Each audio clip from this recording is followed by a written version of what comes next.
And now, the transporter to Hades. Yes! The reformer of hooker whores. And the bronze god.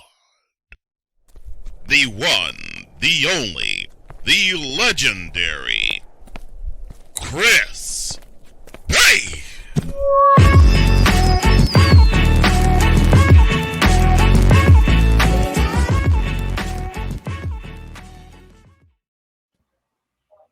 He's here in the midst of a full house. The legendary Chris Pace joins us as he does every Friday. Good morning to you, sir. Great to have you as always. Oh, man. Well, thank you so much. Good morning to the Rain Man. Good morning, of course, to the Mad Scientist. Is that Drew over there in the corner there with the red mic? Yes, that is Drew. That is Drew. What's up, Drew? How you doing, sir? And of course, to Wise All and everybody in the comment section. Happy good morning Friday to you all. And a good Friday morning to you, sir. Happy Friday, Mr. Bass. All right. Sir, go, Drew. I got to give a shout to Chris because we celebrated episode 100 on Monday night, and I put a clip from your show. Somebody's phone's going off. I put a clip from that show that you were on where you were talking about sending people back to hell. I loved it. I had to put that clip on there. Celebrating 100 episodes of that show that night. Man. Thank you. Well, that was a great episode. Ain't around. Congratulations on 100 episodes. Thank you. That's serious, Doc. So congratulations to you on that. And always an honor to be a part of any type of effery. If I could use that word, you fill in the rest from there. Then it go from there. I could be a part of some effery. Then there you go. It's the truth. Off to the races. Bass, look, you know how. Yeah, I got a question for you, though, Bass. Yes, sir. We all know what happened this past weekend on Sunday. Talk about the Montgomery riverboat brawl. Riverfront brawl. The riverfront riot. So, someone we really both love him. We both love him. Mr. Jason Whitlock. He actually tried to flip it on the black people. What? Of course Is that a surprise? Did. I was gonna ask the same thing. Wait, hold on. Is that a surprise? Bishop. Hell no. To the no. Hell to the no. Hell to the no. To the no. I've never surprise whatsoever. I've never seen anyone like Jason Whitlock who speaks so bad about his own people. Like he needs to get it together. He needs to get it together real bad. He's only doing it. He's doing it because he's a contrarian. He's doing it to stay relevant. Just to be opposite. Yeah. Just to be a contrarian. All right, Skip Bayless. I'm starting to think Whitlock is worse. Yeah, I'll give you that one with what he just did. Yeah. For more on that, you tune into the next episode of Mentality when Wise will definitely go off. Oh, I'm gonna be there. I'm ready. On Jason Fatless Witless, whatever you want to call this. Jason Deadlock. I cannot wait for Bizarre Wise to tear up Witless. I can't wait for it. I can't wait for it either. What else is on your mind, sir? Yeah, I had to address this because I'm going to address this today later on Baseline as well. Yeah, go ahead. Let's get something perfectly clear. That whenever you are in distress, take off your baseball cap and throw it in the air. When you do that, then everybody should see that is the new bat signal. That's the bat signal. That's the bat signal. That's the hat signal. That's the new bat signal. That's the new bat signal. The hat signal. The hat signal. Right. Yeah. Putting Bobby Shmurda to shame. Throw that Mother Hubbard in the air, and then that way your people will come running. Will come like you see Raymond up there. If Raymond was to throw his fox cap up in the air, then we all scurry to his aid. Everybody should come to his side. Yes, it's like I didn't know it was a thing. I didn't know it was a thing until then either. I had no idea. I try to be up on game and try to be plugged into the society. But goddamn you, I had no idea he took this baseball cap off and throw in the air and put like you just don't care, as they say back in the day, and still do, and that somebody will come to your aid immediately. Absolutely. When you throw up in the air. I had no idea that was going on. I didn't either. Go ahead, Victor. It was like when Lionel does the Thundercat symbol. Everyone sees it for like a 10-mile radius. They see that hat go in the air. I'm thinking Bobby Shmurda might have a comeback now because of that. Yep. Yep. Charles said that. Charles Faulkner said that and made the same comparison Victor just did to the Sword of Omens. I swear to God he did. Oh, Good Lord. And if you don't wear one, keep one with you. Yes. If you don't wear a baseball cap, keep one with you just in case you may need it. You may need it. So you're saying so what you're saying is we need to clip a hat on one side and a chair to the other. Exactly. I would ask, does the amount of support depend on the size of the hat? Yes. You got more support if he had thrown like a 10-gallon hat or something like that. A 10-gallon hat. Yeah, if it wasn't full. Hey man, it's universal. It could be a 10-gallon hat. Yeah. It could be a baseball cap. It could be a top hat. It don't matter. It doesn't matter. That hat up in the air. Doesn't matter. Why a top hat, man? Yeah.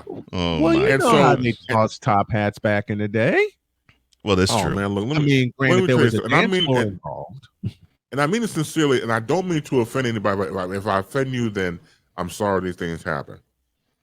I think what happens with certain racist people, I think when they go to class and take Racist 101, they show them old footage of them beating up or killing black people back in the day. So you see the civil rights movement when you see people get hosed, beaten with nightclubs and clubs like that, dogs sicked on them. So if you're sitting there with your crayon and paper in Racist 101, then you think that you have the idea to go to beat up black people. Goodness gracious. You believe from Racist 101 class that you and your crayon is saying why the crayon can beat up you know why, because they're slow. I can beat up black people, and they write it like this. Oh my gosh. Yep. No, so, not palm the crayon. Yes. You gotta palm it, man. You gotta get a good handle. You gotta take the crayon, squeeze it real tight. And you gotta go in the circular motion. You're gonna leave fingerprints on the crayon. You gotta palm it like because you can't write because racists don't know how to write. Nope. So they can't type either. No, they don't. So they can't type where the lick. Do is not where the all you damn. do is palm the crayon like so, and just make circles. Oh, they can't even form letters. Oh Lord, no. That's supposed to be words, right? He said make circles. Or squiggly lines. Or squiggly lines. Exactly. There you go, right. Yes. And so that translates into I can beat up black people at 2 circles. 2 circles. In black crayon. 2 circles with the black crayon. I take that back. On white paper. Can't paper. handle black crayon because they're racist. Make it yellow. No, bro. No. Well, no, they can't touch brown either. You're right. Let's get white. I'm sorry, they don't like their own people either. So I don't know what kind of crayon they get. So whatever color crayon they get, they palm it and do 2 circles, and that translates to I can beat up black people. So not they hate their own too. Oh, they hate their own. Gosh. Yeah. Yes, they do. They hate their own crayon. They're like, hey, this is white. Ah.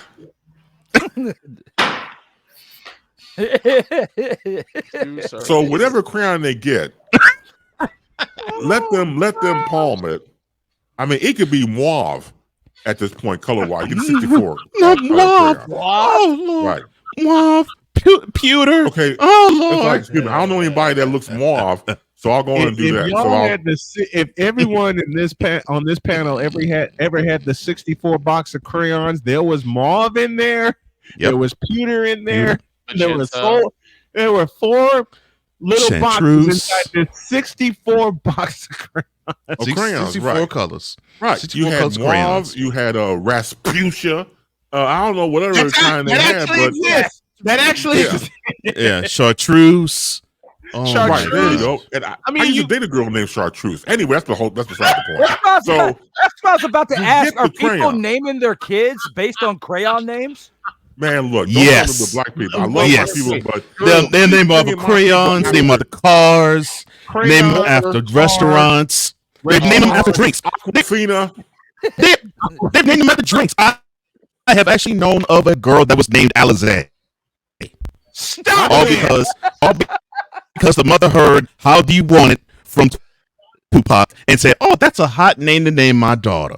Oh. No, I'm serious. Alizé, Alaze. Yes, I've seen. I met a young lady named Asia, and she spelled it with a Z. She spelled Asia with a Z. A-Z-I-A. Yes. Yeah. I've seen and met, in some cases, unfortunately, young women named, God help me, Mercedes. And look like yes. Buick. Well, I mean, there's a wrestler. It's a wrestler, Sasha Banks, who her given name is Mercedes. So there you now go. she goes by Mercedes Monet. Yes, she does. Yeah. Man. Well, is that because she was named after the Benz? It's Mercedes. Mercedes is a Spanish name as well. Good point. That is true. That's more common than Alizé, though, Cole. Yeah, that is true. That is true. Wise. I don't know if Mercedes has Spanish heritage though. That's the thing, or at least her mother. But she might. I'm not sure. To the panel. I will throw the question to the panel, and I'll throw it to the chat. Let's just set the chat on fire. What is the weirdest name you have ever heard a parent call a child? Okay, you really want to know? No. We just want to sit on our hands. Of course, I want to know. You lead off, Victor. Okay, so one of my friends that I worked with at Insurance, name was Aurelia. We were talking about weird names. The one that I knew of was from a Maury Show episode. Gives you a bit of a primer. Oh no! Where the child's name was Tijuana. It was spelled TIA space WANNA. Oh dear God! Ghettoized the name. Oh no! Ghettoized Tijuana. What makes it worse is that she said, "I have one that tops it." You have one that tops that? She told me of a story of one of her friends that was named Placenta.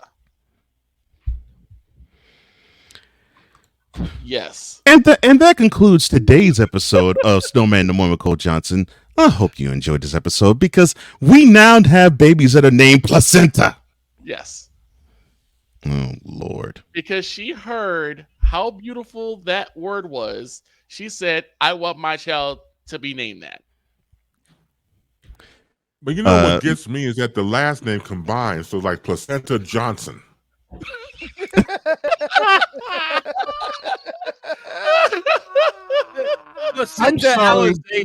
Placenta Buttock Johnson. PB&J. Oh no! Really? Oh no! Meet my no.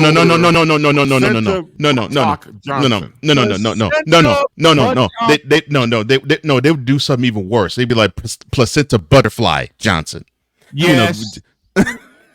Yes. Just to give you beautiful names. It is booty. I agree. Right. Mm-hmm.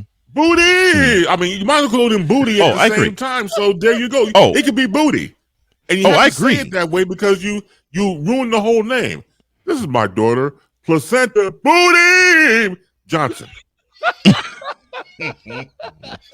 And you even sing booty, Lord. You have to. That's because that's her middle name. Yeah, you kind of do. You kind of do. You can't sing. It's like, what was like? It's like, okay, let me get this down. Placenta Booty. No. It's not Placenta Booty Johnson. Got it wrong. It's Placenta Booty Johnson. Lord, making it sound like don't believe the hype. Don't believe the hype samples that PE did.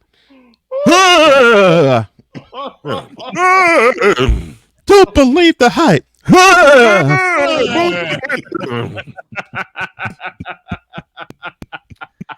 Oh, help me. Jesus, Mary, and JoJo. Okay, so. Wait, what? Yes. Mm-hmm. No, keep going. I'm sorry, real quick. Who's the voice? I'm hearing another voice. Who is that? I didn't get a chance to. Oh, the voice that you hear, it is the wonderful stylings of.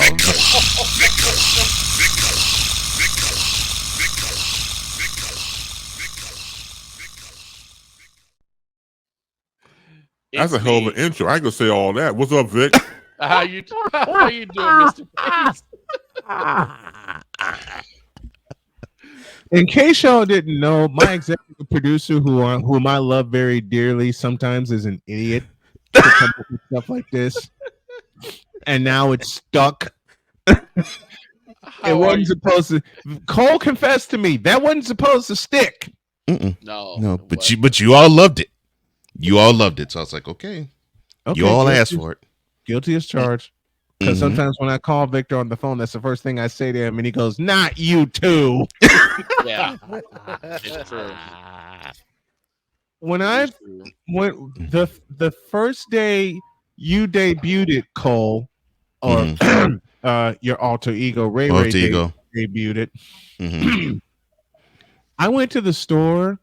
I called Victor, and Victor threatened me. He picked up the phone. He threatened me.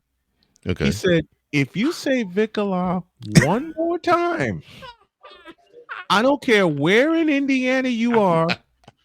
And Victor's last 3 words, and Victor, I love you dearly for these. We gonna fight. Oh Lord. If you say Vickala. And Vic and I have been friends 23 years. Yes, we have. So I said, "Okay, Victor, I will call you back when I get out of the store." He says, "Okay." And I knew Victor was cracking up laughing because he knew what I had in store for him. Yeah. So I get out the store, groceries in hand. I call him back, and Victor just conceded. He says, "Let's hear it." I said, "What's up, Vickala?" Oh Lord. I knew it was coming. And all because an alter ego said, quote, "You can see the lion screen. You can see the white lady with the Victor Law." And that started it all. Look at the screen. Look at the screen, son.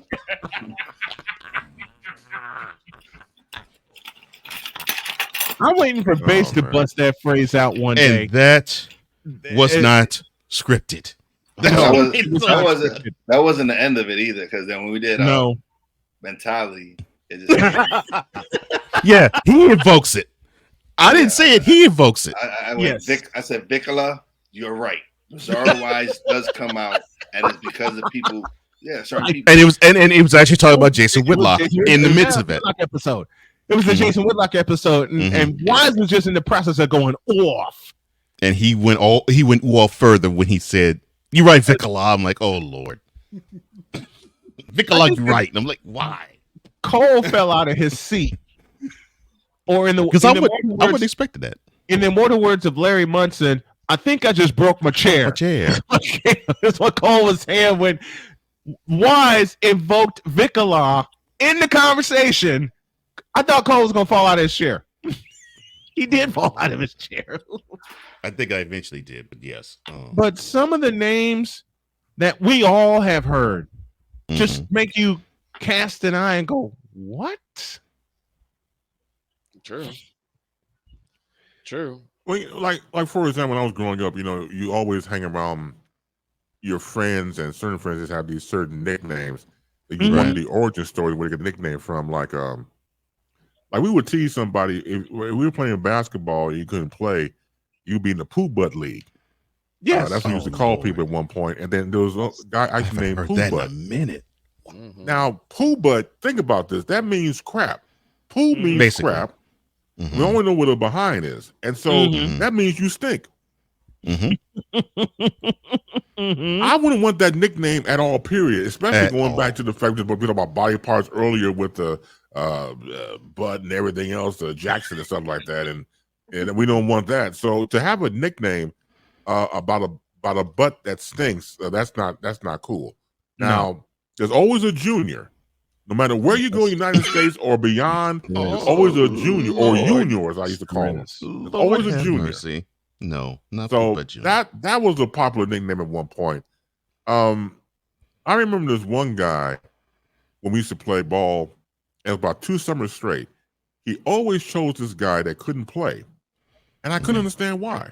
I was like, why you want to choose this guy that can't play? He was like, come on, man, get the ball, man, get the ball. And he had butterfingers. He couldn't get the ball. He couldn't lay up. He couldn't pass, do nothing.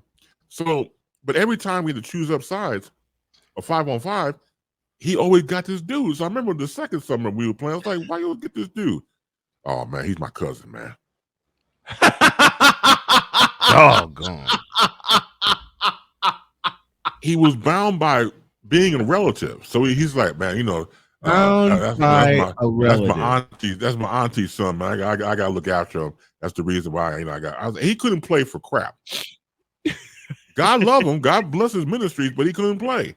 So God bless his ministries. Right. So when we would get finished, playing, and so all of us chip in for like a 6-pack of beer, and so we get finished, and somebody make the beer run, and then we were getting our beer. In fact, this time it was more of us. We had 2 6-packs. Everybody got 2 apiece, and his cousin came over. He was like, "What you want?" "I want me a beer." "Did you score any points?" "Nope." Oh no. "Did you make an assist?" No. No. "Did you make a rebound?" "No." Nope. "Did you make a pick?" "Nope." "No." You gonna get any beer? You can't get no beer, so go back over there and drink water.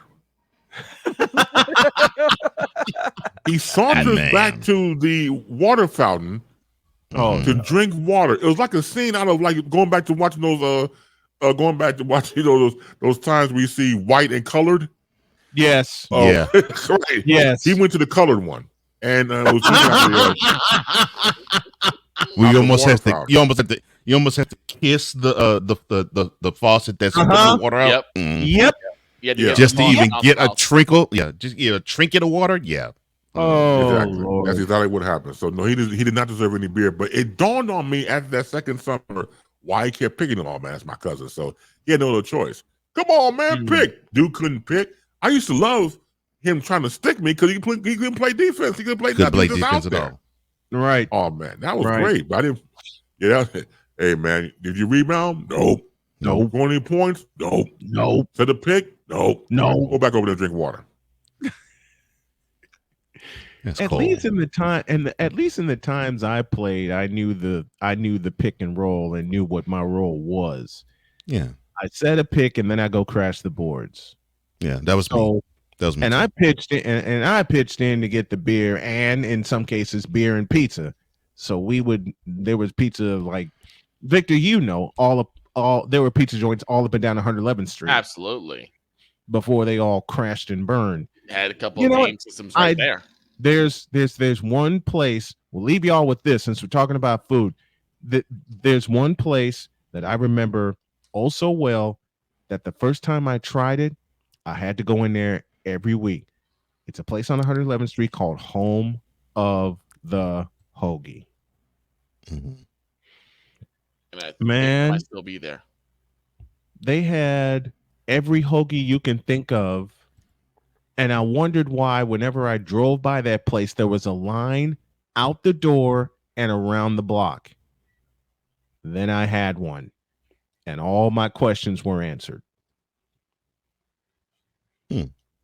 How can you not be fat in Chicago? Exactly. In any metropolitan area or wherever you come from, wherever your locale is, if y'all got great food, you're dragging your ass because you're going to stay fat. You're gonna be dragging for a while. You're gonna be known as Dragon Count Cracula because your ass to be drinking and eating all that great stuff. No matter where you are, you stay fat. Your butt and gut becomes one.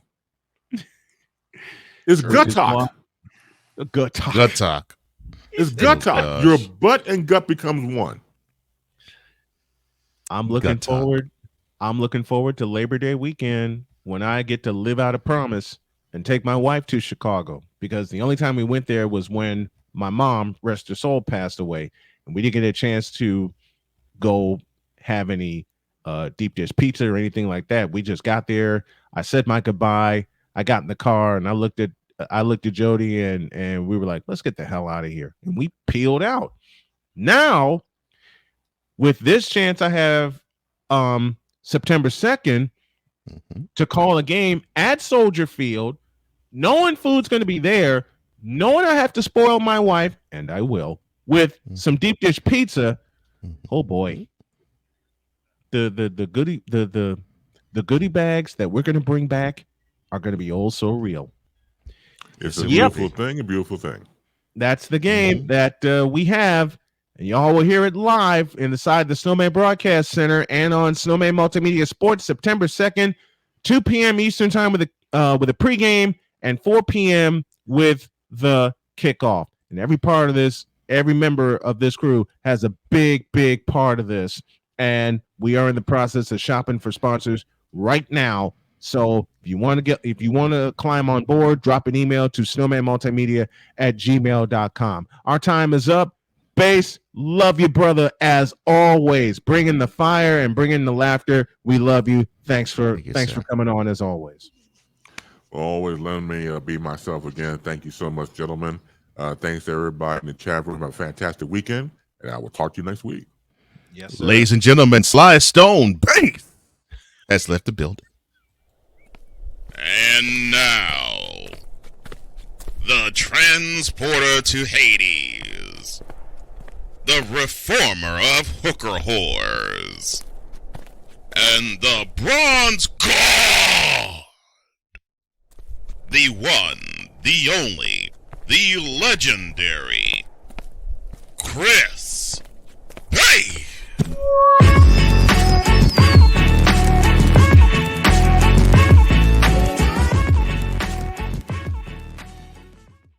And since it is Friday, make sure you check out Chris Bass here in 5 hours on his show on Facebook Live. Yes. Awesome content. Yes. Oh, man. Baseline, 5 p.m. Eastern, 4 p.m. Central, 2 p.m. Pacific on his YouTube, on his Facebook channel. That's chrisbass.79. Yep. Sensei Drew, hope you enjoyed riding shotgun on this Friday, because there's going to be a few more Fridays where we want you to ride shotgun, especially throughout the season, since every Friday is going to be a football Friday from here on out. Hey, before we peel out, I have an announcement. Shoot. So, for those of you who have subscribed to the Sotoba Media channel, thank you very much for doing so. If you haven't noticed, over the past couple of days, I've been dropping some bombs there in the video links. I'm going back and posting all of the by the number segments from all of the in or out sports debates that we started with from episode 17 on. And somebody recently asked me, they said, Drew, when are you going to stop this by the number segment? It's been going on for quite some time. Have you covered all the numbers yet? And going through and posting these videos, no, I have not, because I started at 17 and I still have 1 through 16 to do.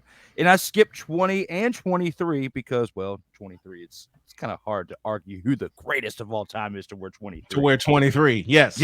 So we're going through, we're rebroadcasting them all, but, making them all look nice and everything, repost them. So if you guys wouldn't mind, if you haven't, in the link description down below in this show, one of you, whoever created the link for this, thank you very much for putting Sotoba Media in there. Go subscribe to that channel, check it out. Let me know what you think in the comments of what we got over there in that content. Yeah. And no, it is not you. It has never been you. It isn't you now. It'll never, ever be you. Forever and ever. Amen. Amen.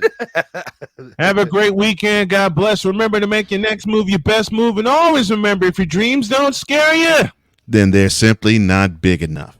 Dream big, do bigger. And our crew will be represented well in Chicago in 4 weeks' time. God bless y'all. We're out of here. See you Monday.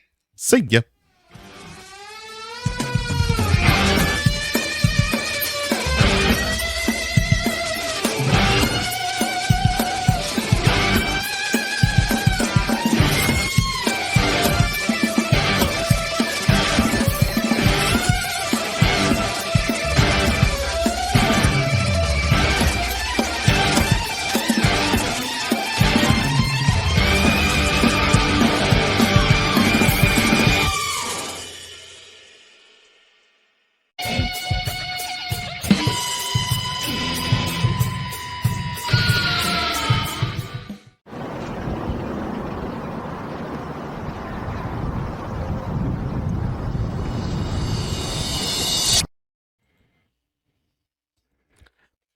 Programming note, check out alternative play-by-play action tonight between Saskatchewan and Montreal on the No Credentials Required YouTube channel. The pregame starts at 7:20 on the eastern side. You'll enjoy that as well. And also tune in to Call Sports with a Z live, 3 p.m. Eastern, 2 p.m. Central. I hope you all enjoy it. Oh, and thank you, Drew. Thank you, Snowman. And thank you to the man known as